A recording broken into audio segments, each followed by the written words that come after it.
Ducks fans, are you ready? You are listening to the Ducks and Pucks podcast. This is the #1 home for Anaheim Ducks talk and analysis. Here we go. Welcome to the show. This is your host, Mike Walters, along with my co-host, Eddie Richard, and we have plenty to talk about this last week in Ducks action. The Ducks were able to win a couple games against the Sharks, and then they dropped a couple games against Vancouver and Florida, so we're going to cover all of those. We have plenty of more stats to get to.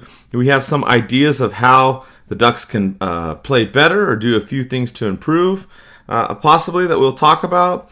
Some more trade rumors have come up. We'll also talk about some more jersey news, and we have a little bit of more league news to cover this time around. But Eddie, how you doing? I know you were feeling a little bit under the weather. How you doing on election night, I guess, on 2022?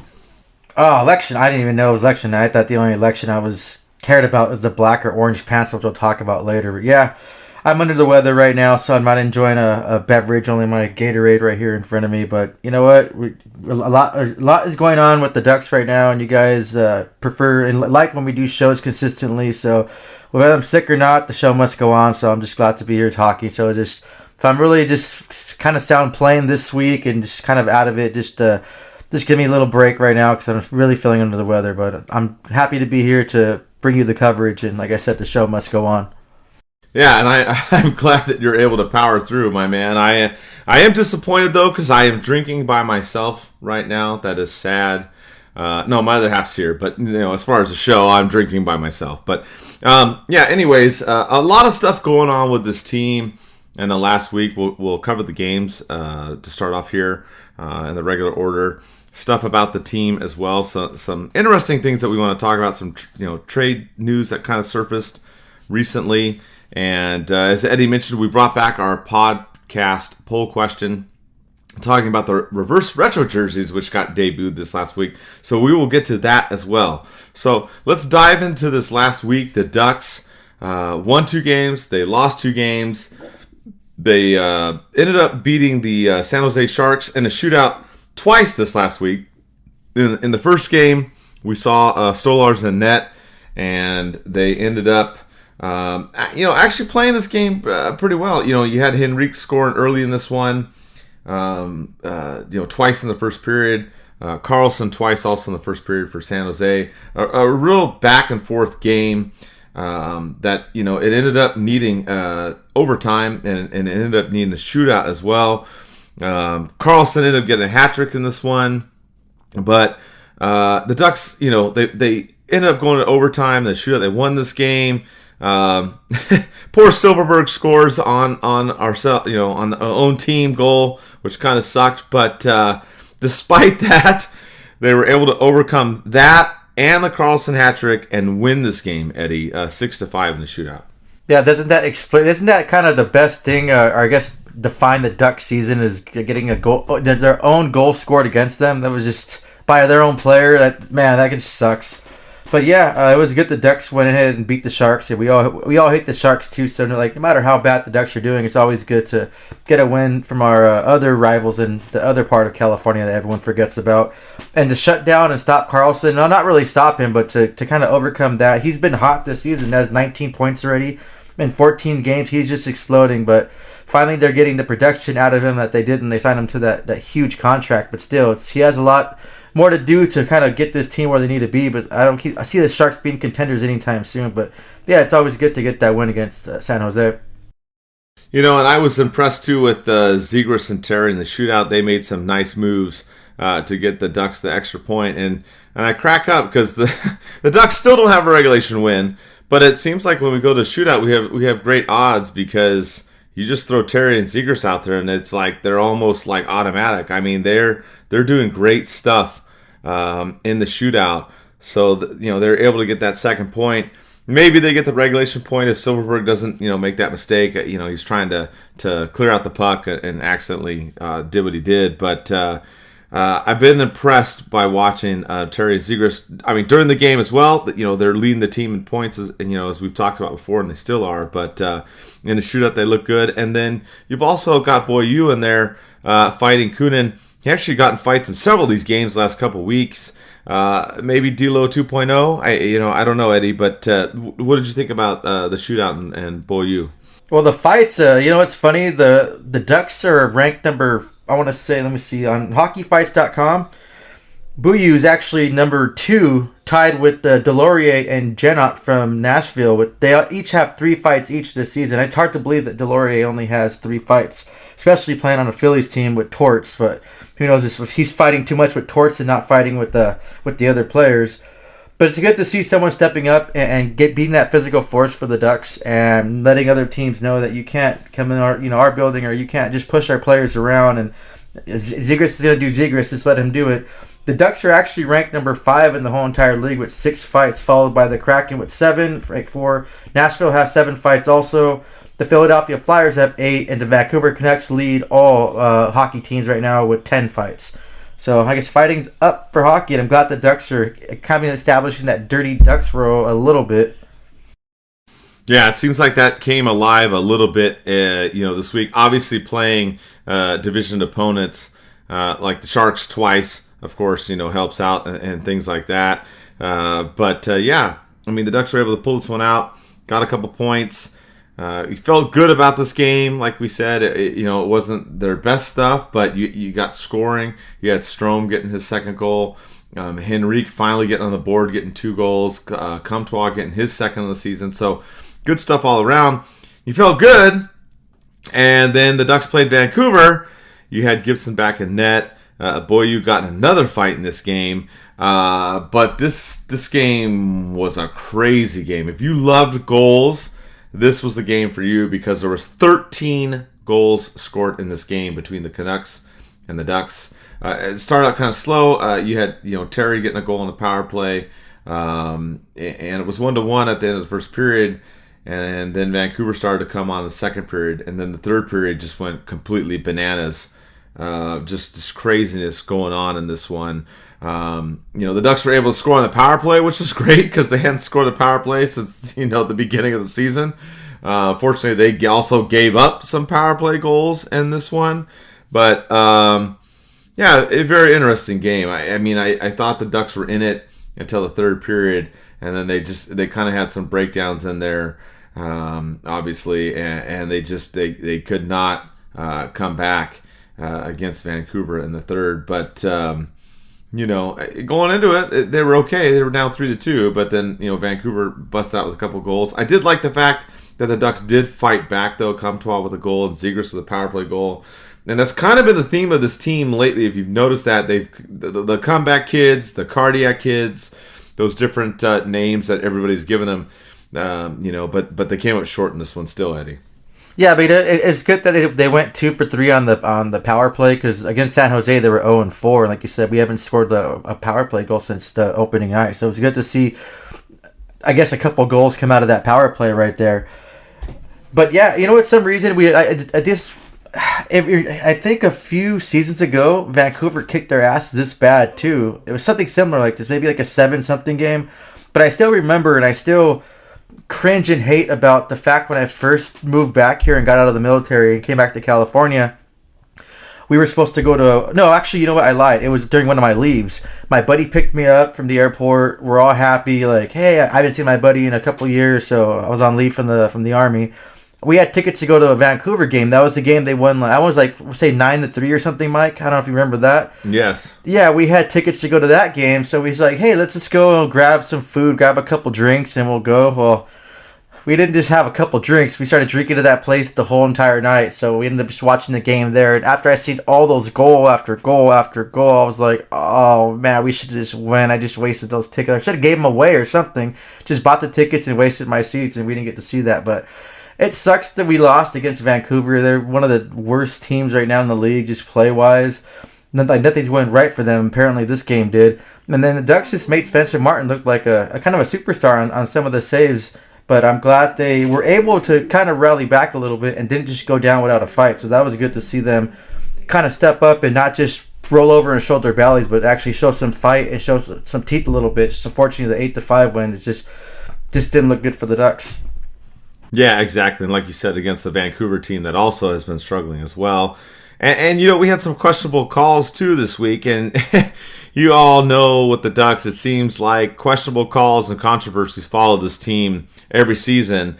And in this one, the Canucks had scored, and Akins had challenged on the play, and the Ducks lost. And of course, they go shorthanded, for the delay game, and they give up another goal, which it was tough. But this one was an interesting one because I can't remember which player, but one of the players had made contact with Gibson's pad, and the issue was, about goalie interference or whatnot. And if you look up the rule, it's 69.7. It talks about in a rebound situation or where a goalkeeper and attacking player are simultaneously attempting to play a loose puck, whether in or outside the crease, incidental contact with the goalkeeper will be permitted. And so the goal was allowed, and I just thought that it was interesting because it's like a subsection of that rule. If you look it up, NHL Rule 69, that talks about these different goalie interference situations. And we had Spinko1221 on Instagram asked about that too. Like, why is the goalie interference been called so inconsistently against the Ducks? I don't even know if it's just the Ducks. I think in general it's called inconsistently. So there's some subjectivity in that play because you have the puck. Gibson looks like he's going to cover it, then it goes loose. The guy hits him. I don't know. I'm not really a big fan of that subsection, to be honest, Eddie. I don't really care if the puck's loose, the goalie's covering it up or whatever.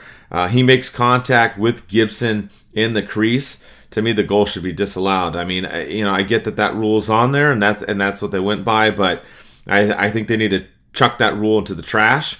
And I just don't like it in general, and not just for the Ducks, but in the game of hockey. I mean, if a guy hits a goalie and there's a loose puck right in the front like that, and that causes that goalie to not be able to make that save or somehow messes up, with him defending the goal, then no, it shouldn't be allowed. If it's incidental and it doesn't affect him making the save, I can maybe see that. But here he hits him in the leg and then shoots it in.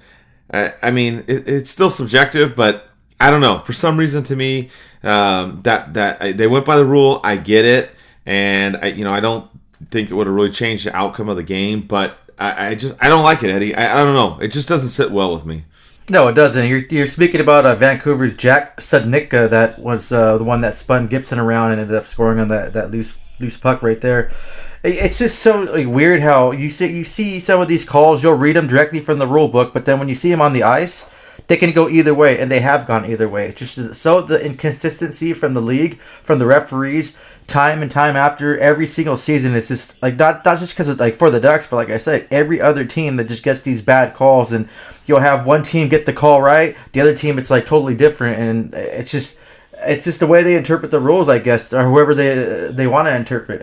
Like I said, I always said these referees need some kind of kick in the ass, some kind of training, or something to be more consistent, because it's not fair, especially when you're in the postseason and you make stupid questionable calls like this. You're just costing someone a chance to win. And yeah, in the postseason, it may not really matter in the regular season, but come postseason, a mistake like that can just change the game and can completely make another team do a 180 and end up coming out with the win when they shouldn't have. But like you said, it probably wouldn't have factored into this game, but just to see that consistent call would have been good. Yeah, I agree 100%. And I mean, either you change the rule or I mean, you go with a certain way to call it or not. I don't know. It's just frustrating. But I mean, it is what it is. The Ducks still did not play well enough to win this game. They ended up losing this one 8-5 to Vancouver. They did get the benefit of going back to San Jose the next game, and they ended up beating the Sharks in another shootout, this time 5-4. Grant was out in this game. The Ducks went with the 11-7 lineup, your favorite lineup that you want to see. We had Stolarz back in net. Boyu got in another fight. We had another controversial goal in this game, which we'll talk about in a minute. You had Leeson getting his first goal as a Duck. This was a game that, I mean, the Ducks got outshot 52-25. They had no business winning this game or getting any points, and they actually were able to force overtime and then win in a shootout. They really got lucky in this one. I mean, The Sharks were up in this one, 4-2. It looked like the Ducks were done. The Sharks had a power play, but McTavish gets out at the end, ends up scoring. Then you have Henrique scoring late. And then again, the Ducks doing magic in the shootout. This time it was Zegras and McTavish, and also Henrique. This one was a wild game. This one, I mean, there's no way the Ducks should have, had a point or 2 points in this game. They were definitely more outplayed in this one against San Jose than the previous game. But, man, they're able to pull this one out, force overtime, and get 2 points in this one, Eddie. Yeah, I guess if the Ducks want to just be able to make a playoff run and win, just force teams to a shootout and just have Zegras and Terry and the rest of the team do their thing, because that seems that the Ducks are going to win this season by getting all these shootout wins. We might break a franchise record with the most shootout wins this season. Who knows the way that things are going right now for the season. It's good to see Leeson get his first as a Duck and McTavish get his first of the season as a Duck. I hope he starts heating up. I know they put him as a center in a few of the games, so hopefully he starts getting some more time. The Ducks aren't doing that well. We need him to kind of step up and kind of just see what he can do and get him comfortable playing in the NHL, and hopefully he just starts sparking up those goals, and he just hopefully at least scores I think 15 goals would be good for him. It's his first full season in NHL. Yeah, absolutely. And we're going to talk about McTavish here in a little bit. Eddie and I have a 5-point plan that we're going to talk about, helping this team moving forward that we'll discuss. And McTavish is a large part of that plan. But, yeah, you're right. It was great to see him score on that. He also scored in the shootout. The Ducks were able to pull this one off. The other controversial play in this one was the Sharks scored a goal. The Ducks challenged for offside. And the Sharks player was jumping into the bench. Both feet were off the ice before the puck came back into the zone. So the goal was upheld as being onside. I swear, this team gets the most unique situations of these rule books. But they've talked about during, in the rule book about being on a delayed offside. When an attacking player in the zone goes to the bench, he's considered to have cleared the zone when both skates are off the ice and the linesman judges him to have left the playing surface. So again, a little subjectivity in here, but the player had jumped, towards the door was open, feet were off the ice, both of them going towards the door. But the bigger issue on this one that a lot of people didn't talk about is where the doors to the benches are in the rinks. And this is kind of interesting because there's no uniformity in this. If you go to the Ducks games, and all of you know this, you look at the doors are in the neutral zone. San Jose, the doors are actually in each attacking zone. So I think that's an interesting thing that kind of, makes it torque in this rule, because maybe the player would have had to skate back to the blue line if it was at an arena like the Ducks, right? Or maybe he's trying to jump into the bench. I don't know. Maybe it would have been different. But this one, I thought the refs did get the right call. Based upon the rule, both feet were off the ice. He's jumping into the bench before the puck comes back in. But I just thought it's very interesting to me, Eddie, that the rinks are different in terms of where the doors to the benches are actually laid out. Yeah, this should be more kind of uniformed on every rink. I know some rinks are going to be different, but I mean the rink size obviously is not different. Just the way the position the benches are. And how big they are and whatnot are different, but it should kind of be more uniform, so there's not going to be any issues and not going to be any controversies. And when things like this happens, you have one solid, just universal call that's going to just apply to every team and from every rink. Yeah, and like you talked about too in this game, the Ducks did come back, obviously, and were able to pull this one out. And then we saw this again. They came home, they hosted Florida, and they got down early by 2 goals. And then you had Lundstrom getting the Ducks back in action. And they fought back in this one, trying to get, some points at home or a regulation win. But they weren't able to do it. You had Montour coming back to take out the Ducks, unfortunately, in this game. But the Ducks fought back in the game against the Sharks. They won the shootout. They fought back in this game against Florida. They lost, but it was still this team is not giving up. Never say die and whatnot. in this one. And then they debuted the reverse retro jerseys. They lost, of course, but Grant was out again. They did go with the normal lineup, and finally made his debut as a Duck.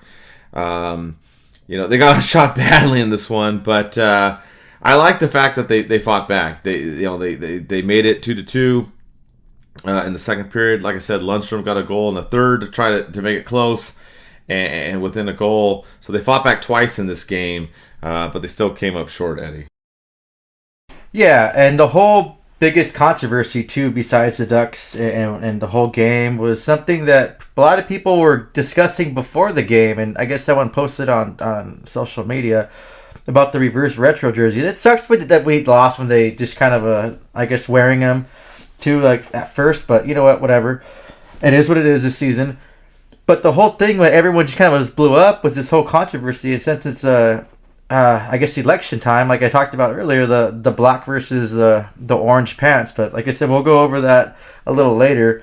Lundstrom did have a nice little backhand penalty shot, so that was good to see. But we lost to another struggling team. Florida has been underachieving this season. They were out with their top player, Matthew Tkachuk, as he was suspended for I guess high-sticking Jonathan Quick game before.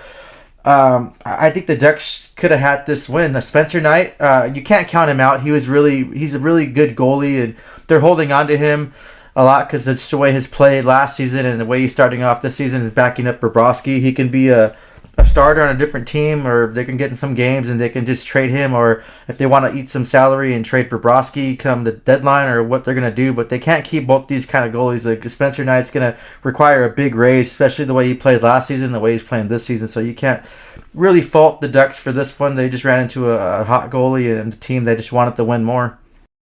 Yeah, I mean, it was tough. This was another one where the Ducks gave up a lot of shots. They gave up 48 shots on net. They weren't as strong in the face-off circle, and then, of course, giving up more power play goals. But like we talked about, the Ducks keep fighting back. You had Henrique and Strome getting goals in the second period within about 27 seconds to tie it up.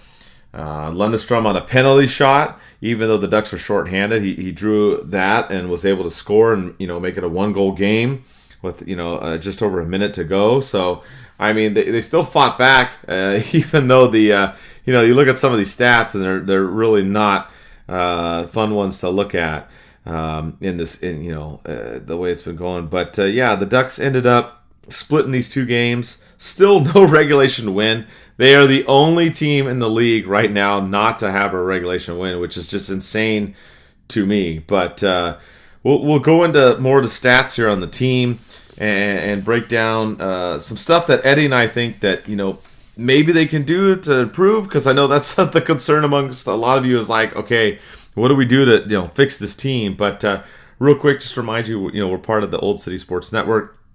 One of our sponsors is Norse Beards. You can check them out for all your grooming needs. Go to norsebeards.com, enter the code OCS, all capital letters, and you get a discount there. So if you're looking for a shaver for any of your grooming needs, check them out at norsebeards.com. All right, so this team, they have actually improved. They've made some strides. If you look at their numbers and things in some areas, they have done better. They're still towards the bottom, but hey, they're winning some games. Yes, it takes bonus hockey, but they've been improving. They're almost up to 30 shots a game, which is good. They're still giving up 40 shots against, which is not good. They're up to 2.85 goals per game and then 4.62 against. Their puck possession numbers have been better. They were in the 30s. They are now in the 40s. So in the Corsi 4, they're at almost 44%. Fenwick 4, almost 42%. They were able to score on the power play, so that they're at 11.4, and the penalty kills at 63.3. So made some strides here and there, but obviously need help. We've talked about the penalty kill's been an issue. The power play, they weren't scoring, but then they were able to pull through with some lately. So, I mean, plenty of stuff for this team to work on. Some good things as well. So, Eddie and I talked about this a little bit. Some things we looked at, too, with this team. If you look at the stats, you can see that Zegras and Terry are leading the way in terms of points, right? Terry has got 17 points. Zegers has 12. He leads the team with 7 goals. And then we've got more balanced scoring finally, too. You have Strome with 4 goals, Henrique with 4 goals, Vetrano, Comtois, all with 4 goals, and then you have Silverberg with 3 goals. So more of that balanced scoring that we talked about we needed, that is there as well. So there are positives here. People are sitting there going, oh my God, like, what do we do? Or, this and that with, the penalty kill, and we're giving up these shots and whatnot. But they've made some strides. I think the biggest thing is some of the lineup stuff, some tweaks that this team could do. If you look at the analytical numbers with Zegras and Terry when they play together and separate, they're much better together. Their Corsi and Fenwick numbers are up together. Their expected goals is up as well, as opposed to when they're apart. So that's one thing that we look at. Another big part of this equation, Eddie talked about it earlier too, was Stolarz. In this game, playing a couple of these times. I mean, he needs to get some more starts. He got in a few of these. We haven't played Gibson as much, and I think we need more of a balance there. So that's another thing to look at.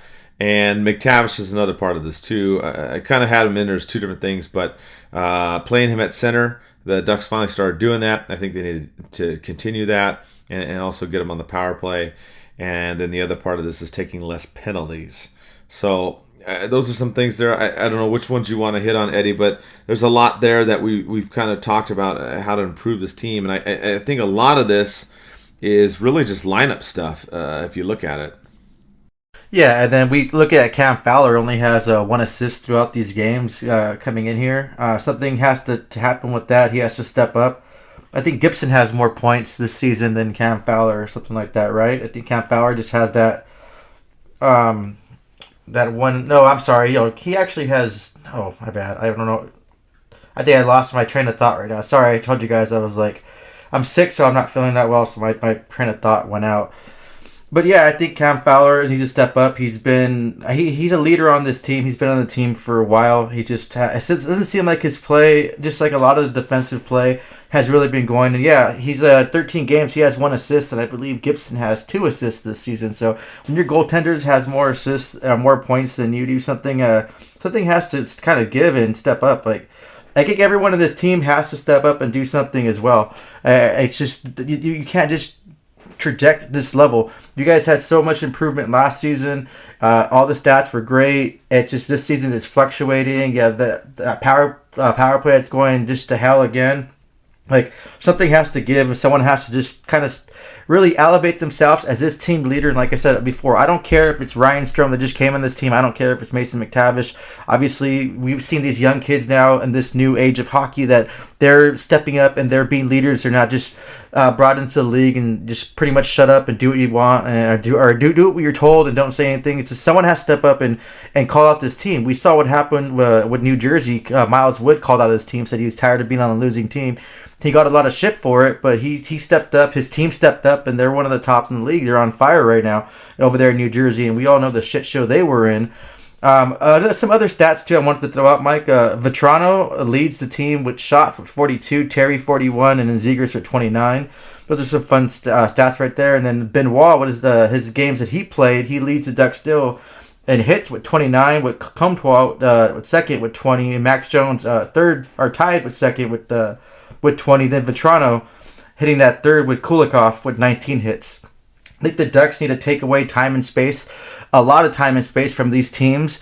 Make them work for those goals. Make them pay. You shouldn't be having your goalie face 45, 46, 52 shots. Like, come on. Like, it's just not the way it's supposed to win hockey games. You can't do that to your goalie. Defense definitely has to step the hell up and start blocking these more shots. Start putting more pressure on these forwards. Start making them shoot without having a lane. Maybe shoot wide or just not just put the pepper our goalies with pucks. It's not going to win hockey games at all. It's just going to get your goalies hurt.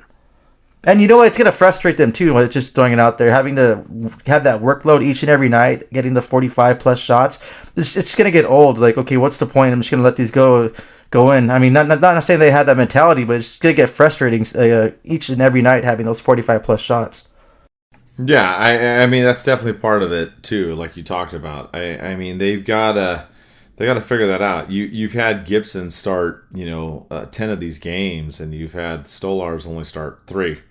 I mean, it's got to be balanced out a little bit more, in my opinion.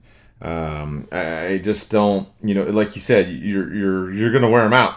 And we talked about this last season. It was the same thing, trying to get them, more even time and facing all these shots. So those are some of the issues that are plaguing this team. I think, Carrick's down on San Diego on a loan. Hopefully he comes back soon. I think he may help on the penalty kill and defense on 5-on-5. I think that's going to be a big boost. Still waiting on Vakanainen. We haven't heard much on him. But they've also talked about, improving the offense and attacking more, trying to get in the zone more, which, like I said, they've come up in those puck possession numbers. They're in the 40s now. They were in the 30s, which was pretty poor. But I think looking at the lineup, they got to do some adjustments. Like, you want to keep Zegras and Terry together. Comtois come on. I'd put them together on the line. Let them start and keep doing their thing. And then your second line, you have Henrique and then Vetrano, and then either Strome or McTavish on that second line, and let them do their thing. And I'm good with McTavish not being a top 6. If you're not going to do that, if you're going to put him, on the bottom 6, that's fine. But keep him at the center position. Eddie talked about that earlier too, as well, and figure that out. So that's my thing. I think number one, keep Zegras and Terry together, put them on a line. Keep McTavish at center. If you can put him in the top 6, great. Maybe there's some discussion there between Strome and McTavish. If you look at the shot charts, it looks like McTavish is more of a guy that's in the center and in the slot, where Strome was one that will be there but also go to the outside too. So maybe you try to figure out, between them, who's going to be the second and third line center, and then go from there. And then get Stolarz in there and get some more breaks for Gibson, because we've got to try to get more offense and do that. We're leaning. The ice is tilted a lot of these games in the Ducks defensive zone, and you're wearing on the goalies. And I mean, if that's going to continue, then you need to break up the goalies. You can't have Gibson starting 70-80% of these games. Maybe you make it 60-40 with Stolarz. Maybe you don't go down to 50-50, but I think you got to make more of a balance there as well, Eddie, because like you said, if they keep leaning on the goalies, you're going to break them down. And we saw that with Gibson before. I mean, he's not played great to start the season. Let's be honest, he's not. But the defense hasn't either. There's just a lot of issues with this team as far as both of those go. But if they can put together a top 6, lineup that can sustain pressure and attack, then I think we'll be in a good position moving forward. Oh yeah, that first line you talked about, ZT and Comtois, I like that, because you have Zegras that obviously he makes those beautiful passes that you don't think he's in a pass, but then boom, the puck's on your stick.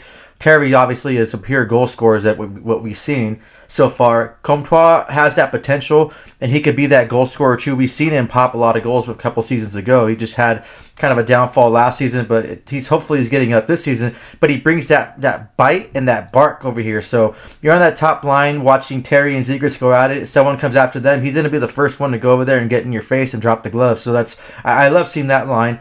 I even want to throw out this, since Vetrano leads the Ducks with shots, he loves to shoot, and Zegras loves to pass, why not give him another shooter on his line? If things are really going bad offensively, just try that line out for a shift or two. But I think the most important thing is just having a consistent line and letting these guys build chemistry with each other. Just constantly shuffling, throwing out 15 defensemen out there. It's just like, what next? You're going to throw out 3 goalies? I mean, what 3 goalies can take a lot of that work and absorb most of those shots? But come on, it seems like some coaching issues are going on with this team too. And sometimes it seems that they're not responding to the coach they have. And I just can't see them being okay with this constant lineup, and it's hard to gain chemistry when you're just playing with someone different, or you have a few bad shifts and all of a sudden the lines are all shuffled and boom, now you're playing with 7 defensemen and it just throws everything off, and it's just something has to just be consistent. I do like the lines.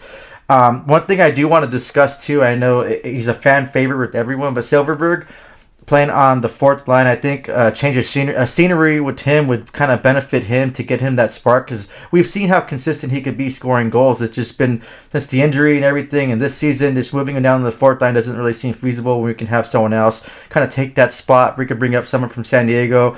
We can go out and get kind of a meat and potatoes grinder kind of player, and I think we can get some kind of value and asset for him, because teams could kind of capitalize on Hutton's potential to take a kind of a risk on him and stuff like that, to see if he can kind of reignite his scoring touch. But seeing him on the fourth line doesn't really gel, especially he was at that top six forward before. And then Lundestrom is kind of interesting too, because you see some flashes of greatness from him some games, but then some games you see that kind of him still developing. So it's really going to be fun to see if he ever gets an opportunity to kind of crack up some more minutes and see what he can do. But I do like his play. I think he doesn't really have a bad game. It's just some games are better than others, but he's been kind of consistent on the way his play has been this season. So it's good to see that. Yeah, you bring up a good point about Silverberg, bumping him down to a bottom six role, and what is the team going to do? Which kind of leads into our next segment, some more trade talk that we'll jump into. Real quick, make sure to check out buckedup.com for all your pre-workout needs. Eddie uses it, is a big fan. If you use the code DucksNPucks93, you get a discount. So check out buckedup.com if you're looking for some good pre-workout stuff. So yeah. Oh, one more thing about them. Go in and check out their website. They have some promotion going to sign up. They have like a pre-Black Friday special that's going to last. I think it hits the 20th or until the 20th, where they'll, for a whole week or a few days, they'll have every single entire item in their stock 50% off. It goes by quick and it's going to sell out fast, but if you're looking for some stuff, you want to try it, why not try it at 50% off? They also have little packets that you can that they'll send you. It's like $20. They'll send you a shaker. They'll send you like samples of all their packets, and you can see if they like them or not. But yeah, you can't go wrong with 50% off, especially if you use the product already, or if you're thinking about it. Some BCAAs, some thermogenic fat burners, pre-workouts. They really do help. So go ahead and check them out and definitely use their code. And if you have any questions, you guys can feel free to send me a DM, and I'll talk about the products I use. But I like them. I stand by them. And they helped me lose 50 pounds, so I can't go wrong with that. And I definitely need to hit the gym more, because I'm only going a few days a week now. I was hitting it 5 to 6 days a week, but I need to jump on that, and I'll start using their products a lot more. Yeah, absolutely. I mean, that's a pretty big a discount and a deal that they're offering. So check them out, buckedup.com, and DucksNPucks93 for a discount. All right, so let's talk about this trade stuff, because this is coming again. You talked about Silverberg, which is one name to look at. Another one that we talked about before was Gibson, but now another name that came up was Stolarz. So my long lost cousin, Justin Walters, wrote an article on Leafs Nation, and if you're following the Leafs, they've got a lot of problems in net. Murray and Samsonov are hurt. They're looking for a goalie. So he mentioned Stolarz as an option. Then, I forgot who put this out, but there was a report that the Ducks assistant general manager, Rob DeMaio, was at the Leafs-Bruins game this last week. So here you go, right? And we, of course, we've heard of the Ducks and the Leafs and trades and all this stuff before and whatnot, but I just thought it was interesting because, just kind of putting a few things together here, and, I haven't heard anything, but what do you think, Eddie? I mean, we've talked about, Gibson, the rumors the last couple of years in Pittsburgh, and we know the Ducks and the Leafs have had stuff going on the last couple of years, and now this is kind of surfaced. So what do you think if the Ducks do keep Gibson and then try to trade Stolarz? I mean, why not? If you have a team like Toronto that's dealing with a lot of goaltending issues right now, with Samsonov out with the knee injury, and then Matt Murray still recovering, but we've seen his play when he was at Pittsburgh, got traded to Ottawa. We see the digression of his play, and so it's still an unknown factor if he could elevate himself and be that number one goalie, or even be a solid backup. The Leafs are down to Kilgren, their number 3 goalie, and they signed Pedruzio, I don't know. I butchered his name, my bad. But they just re-signed him. Signed him to an NHL contract. He just had an AHL contract. The kid is 6-0 with the Toronto's AHL team with a 9.22 save percentage. So who knows if he can come up as still the number one job, or if he's the real deal, or he's just having some lucky games in the AHL. But obviously playing in the NHL is totally different. I say why not trade Stolarz? You barely use him anyways. You're like heavily relying on Gibson. Trade him, kind of just take advantage of a team that is desperately need goalies, that desperately needs a spark, and we'll see what happens. Stolarz has a lot of potential. We've seen him in games. We've seen that 48 save performance that he did the other night. And the Ducks, if they're not going to lean on him a little bit more, then why not trade him?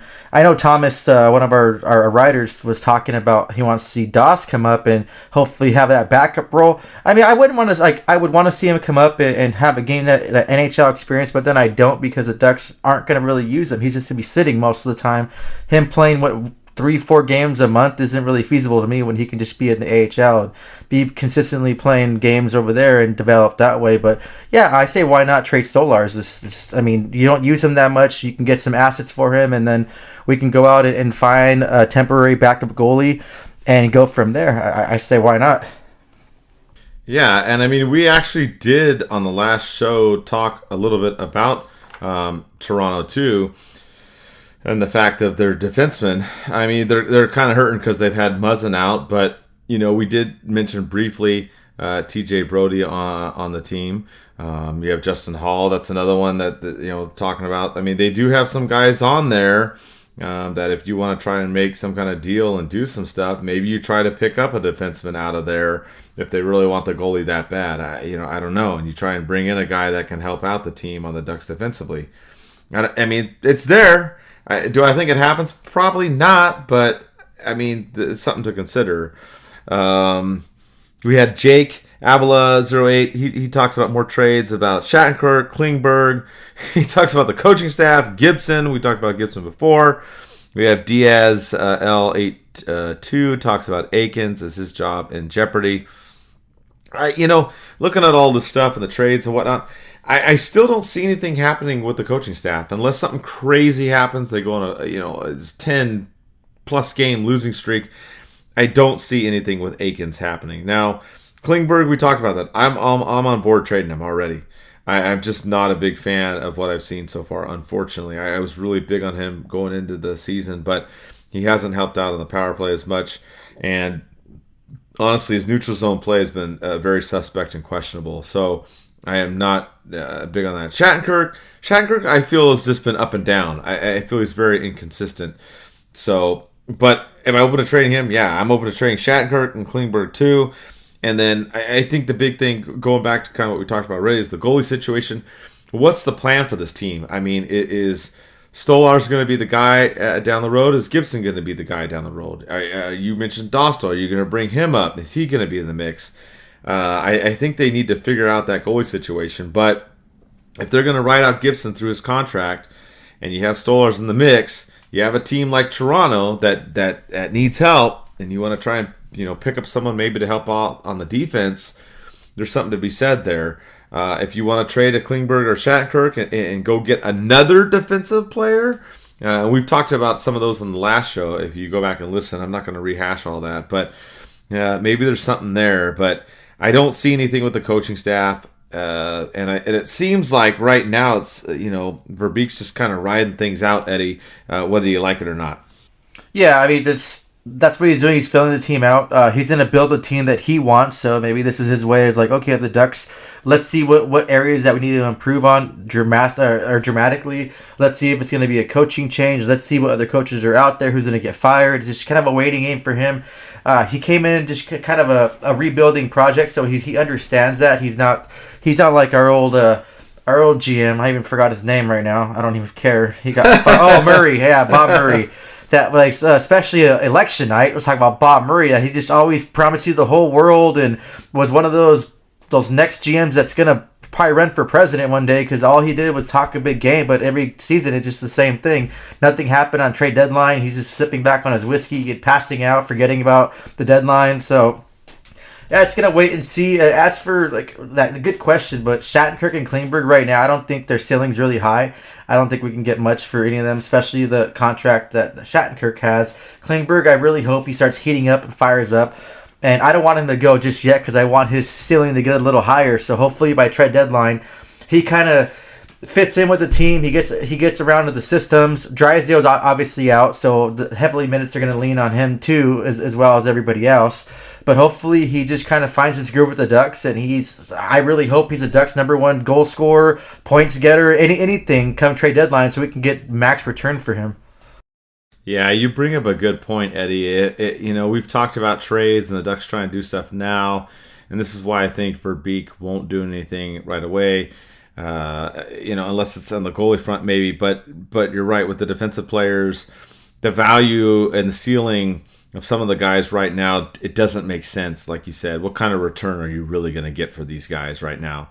If they heat up and start playing better December, January, as we get closer to the trade deadline, then that's maybe the time you make that kind of move. So I'm with you. I think that you hit on a key point there. Don't want to pull the trigger too early. Plus, we know it's a rebuild season. We're not going to be Stanley Cup contenders anyways. That's not the issue. And that goes kind of to Tom's question. TOMO_WB. He says, should the Ducks keep pushing for points or try to get the number 1 overall pick? I mean, for me, it's kind of a little bit of both. I think the Ducks should keep pushing to get points, but in the sense of we need them to play better, and we've already talked about this throughout the show, is getting that set lineup, not changing the lines all the time. Keeping Terry and Zegers together. Getting McTavish at the center, getting him on the power play more involved, getting Stolarz more starts, things like that. I think they should push for the process, and they're a work in progress. We want to get them playing all aspects of the game better to translate into more points, which obviously they've gotten more points recently. It's taken extra hockey, not regulation, but that's what I'm looking for this team. And yes, do I want a high overall pick? Of course I do. I think we know it this season. We know it's a rebuild. The team's told us that. It's not a secret. I mean, we've known that before, but the message is out there. It's not hidden. There's no games being played about what's going on with this team this season. So for me, yes, I want them to get a high draft pick, but I want them to try and improve in these different aspects of the game, Eddie.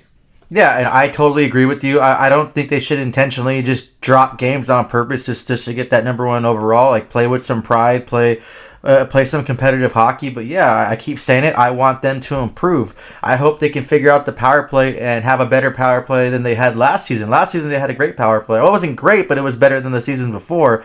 But I want to see the aspects improve. I really want to see something change with the defensive core, or their style that they play, because I don't like these 40-something shots per game. It's just a consistent problem. It's been I can't even recall the last time the Ducks didn't have a problem with getting this many shots on goal.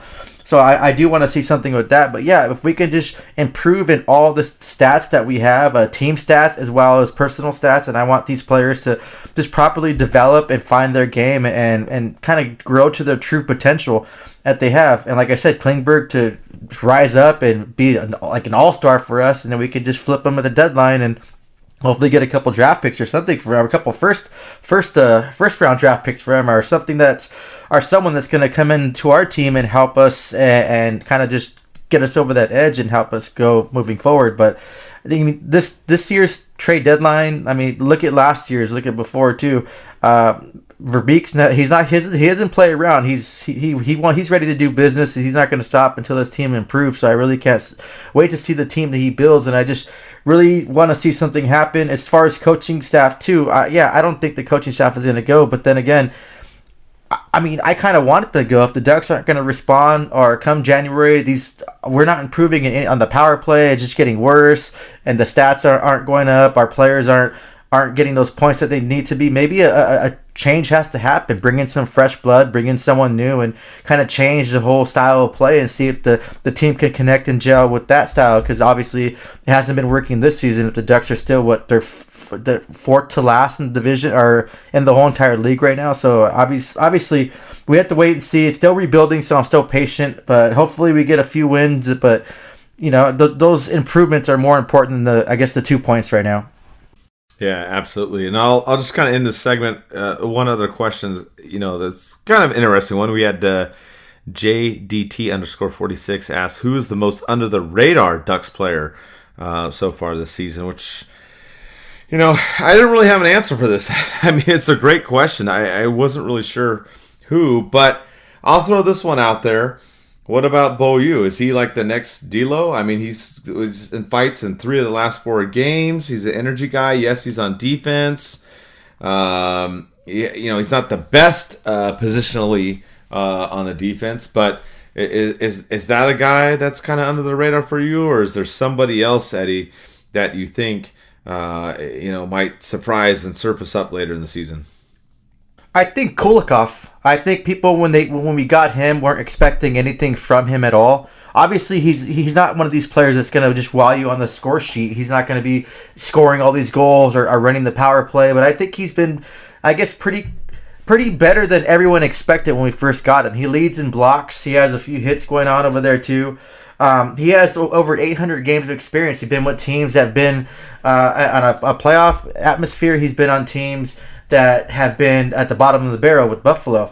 So I think he was kind of a surprise for me. I didn't think he was going to do anything special at all, which, I mean, he's not really that special, but he's playing just a little better than everyone expected. So I think he's kind of the under the radar person for me, especially, willing to block those shots and get there, especially at the age he is. He's been playing since he was 19. He's 32 now, so I'm pretty sure his body's banged up, but he's willing to go out there and play to the best of his ability. So I want to say that Kulikov was my biggest surprise, and I think for me is my duck under the radar. All right. So with that, we'll move on again. We got some more jersey talk. Real quick, if you're looking for a multivitamin, check out zstacklife.com.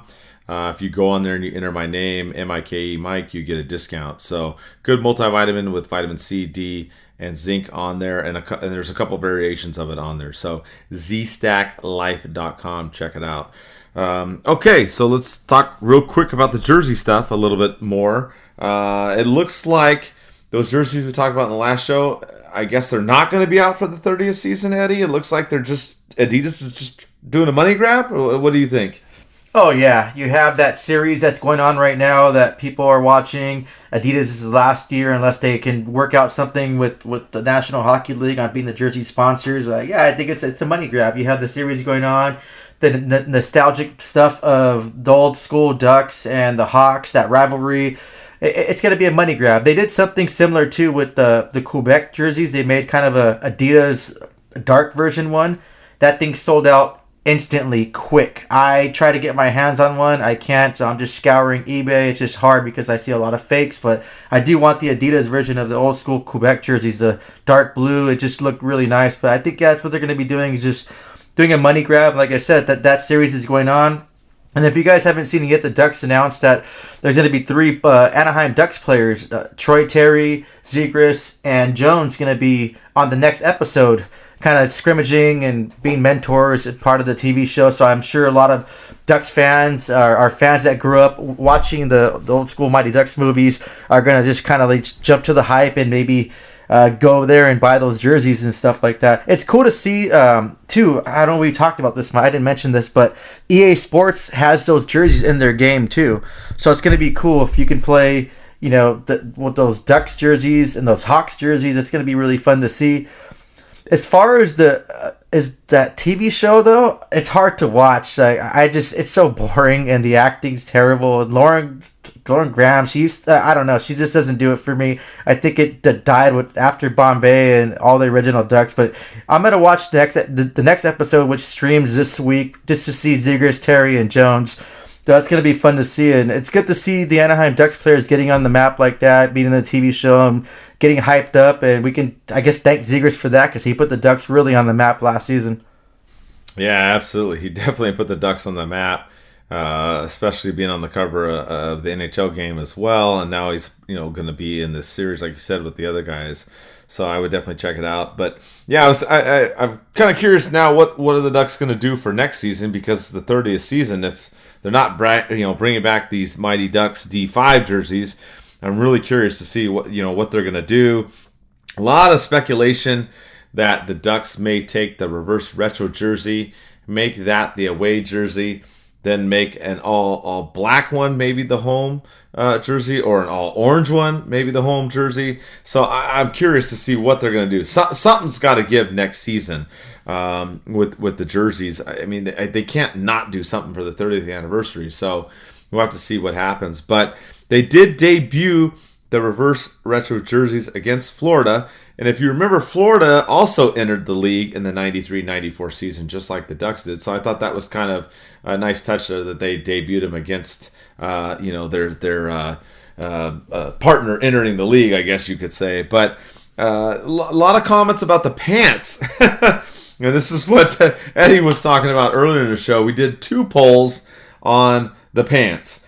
And on Facebook, a majority of you liked the black pants. It was almost 75%.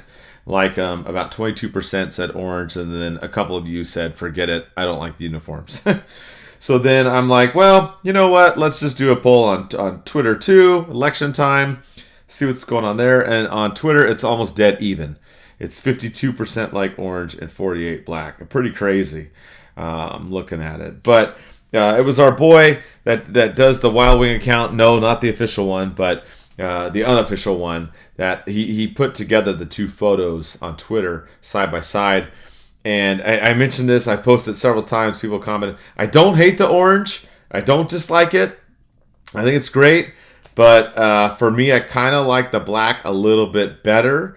And it kind of goes with the original. Someone else posted the photo where they had the white and green, right? And then the purple pants with the matching stripe. So if they did the black pants with an orange stripe, like I said, I don't hate it, Eddie, but I just feel like the black pants look just a little bit cleaner. It's just my opinion. Yeah, I 110% agree with you. And yeah, I'm really curious to see what's going to happen next season for the Ducks. I don't know. Maybe they just might give in to fans and be like, all right, well, for our 30th anniversary jersey, here's our inaugural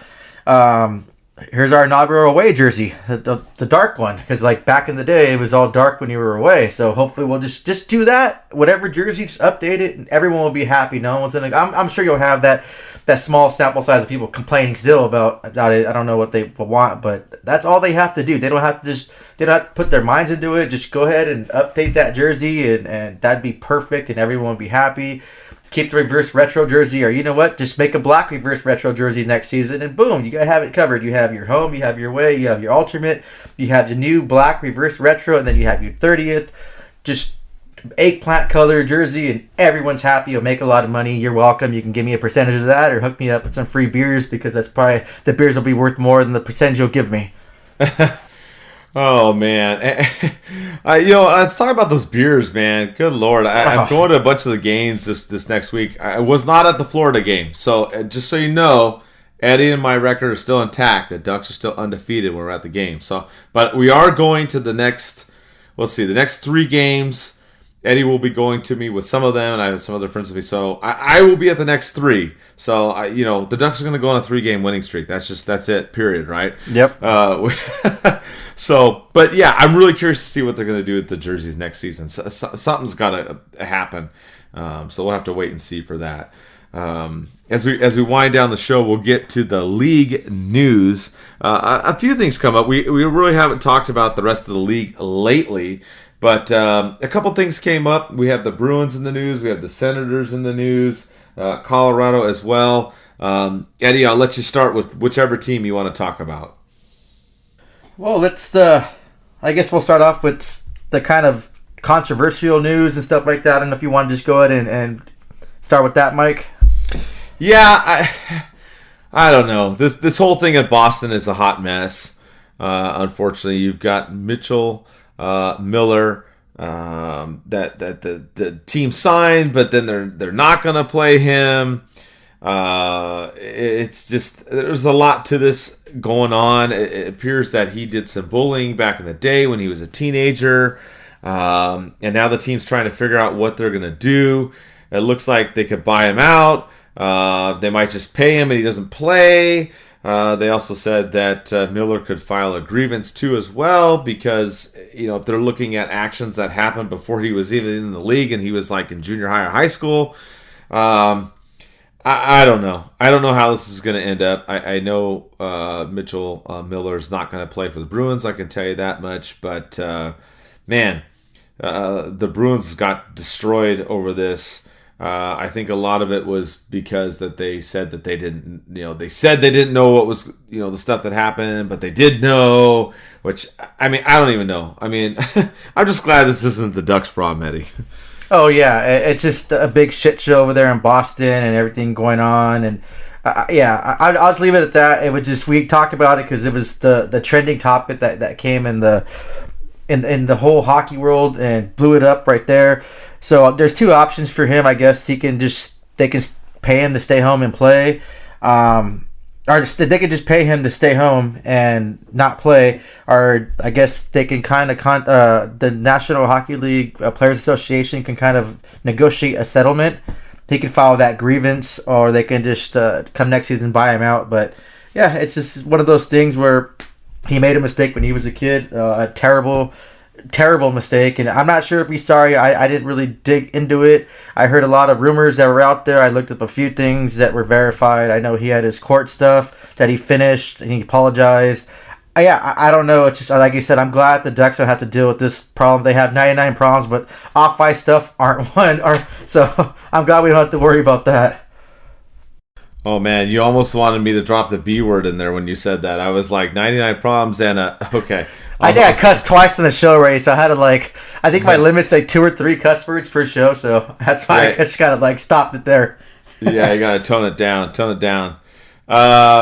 The other thing we had is the Senators. Kind of, they were in the news. Ryan Reynolds was on late night talking about possibly buying the team and trying to get a group of people together.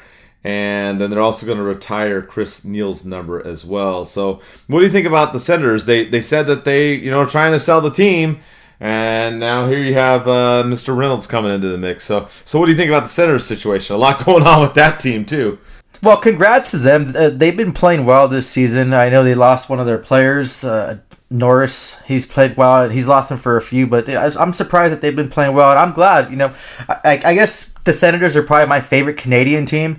I remember growing up, I used to love their logo. So when I had the hockey game, I'd play with the Ducks, but then I'd play with the Senators too. Or I would just I like to when I play back, not just to use my team, but just jump on different teams and play with them. But Senators would always be the team I would play for when I wanted to change that team.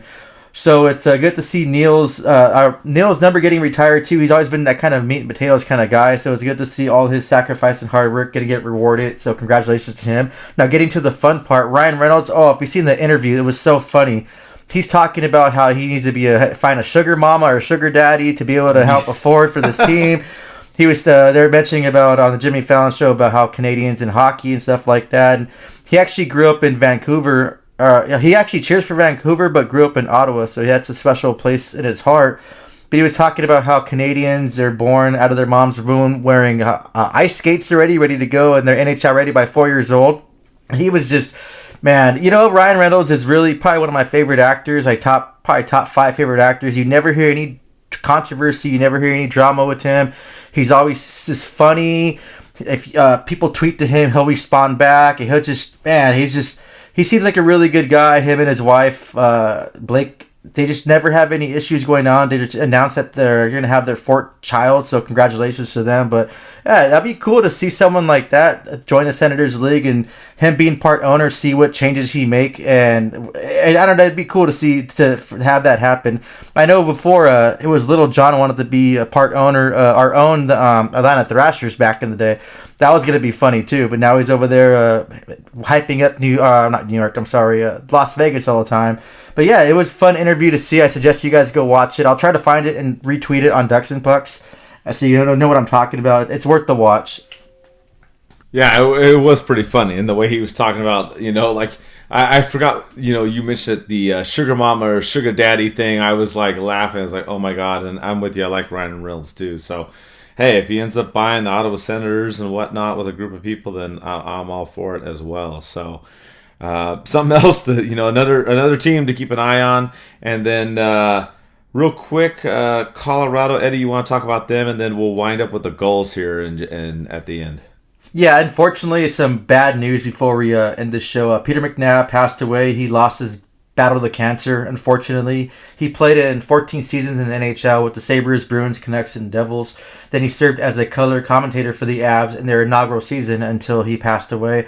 I met him a couple times in Colorado. Such a sweet and great guy. For Ducks fans that don't know him, think of Dan Wood and how amazing and great he is.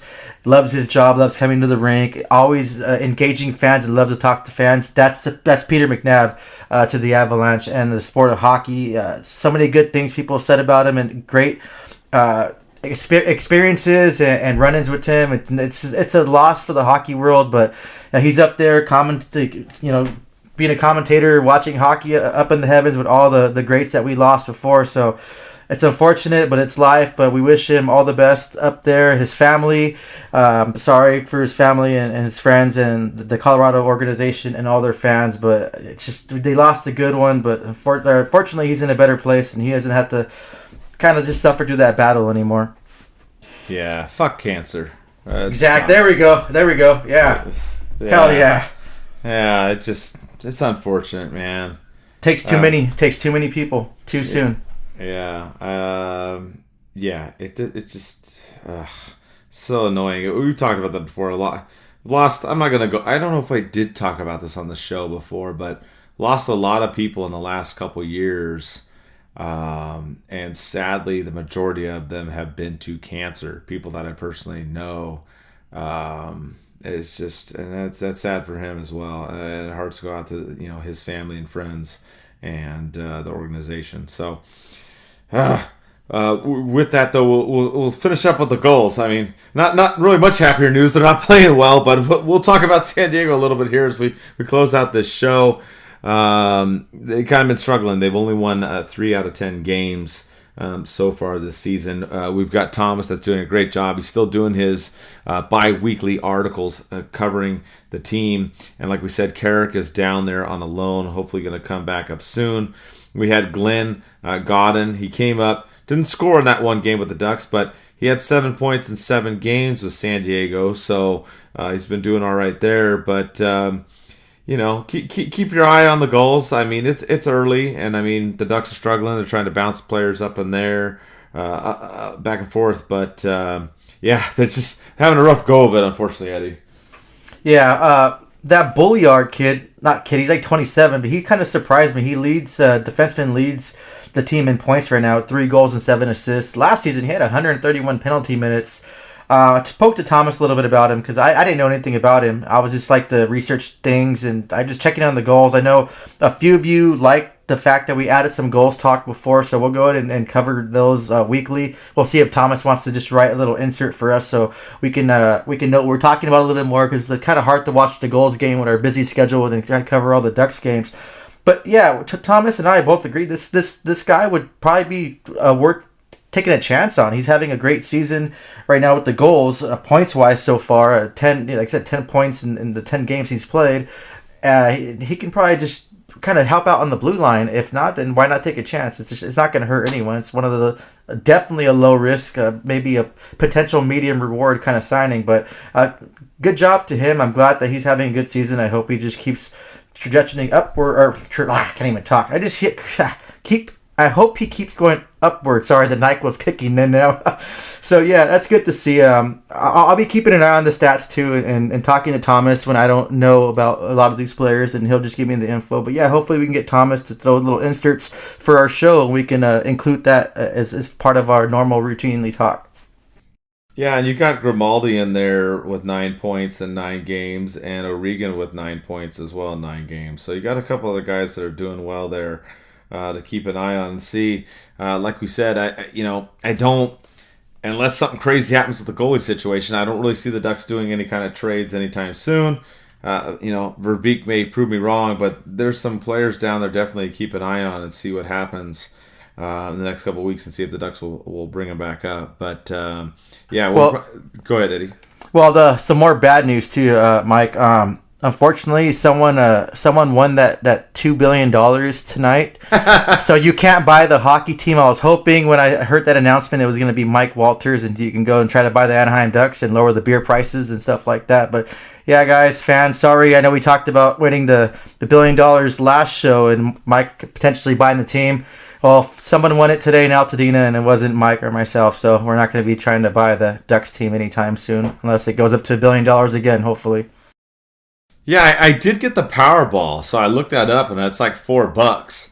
So maybe that'll go towards the tip of the $18 beer. I don't know. I don't know. Yeah, I got the Powerball, so woo. Well, with those new machines now, you don't even have to tip because you put them on. You should tip yourself. Like, give yourself the $4. I don't know. Oh man. Oh boy. Yeah. So somebody won this $2 billion jackpot. Holy crap, that's insane.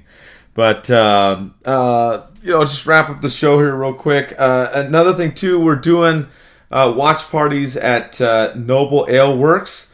If you go there and say Ducks and Pucks during the Ducks games, you will get a discount on your drink purchase. My buddy Josh is over there. He just gave me that promotion code actually while we were doing the show right now. He just told me. So there's a new code for you there. We'll have watch parties too as well, and they have other discounts. We're doing tons of giveaways too. Just gave away a Derek Grant puck on Instagram.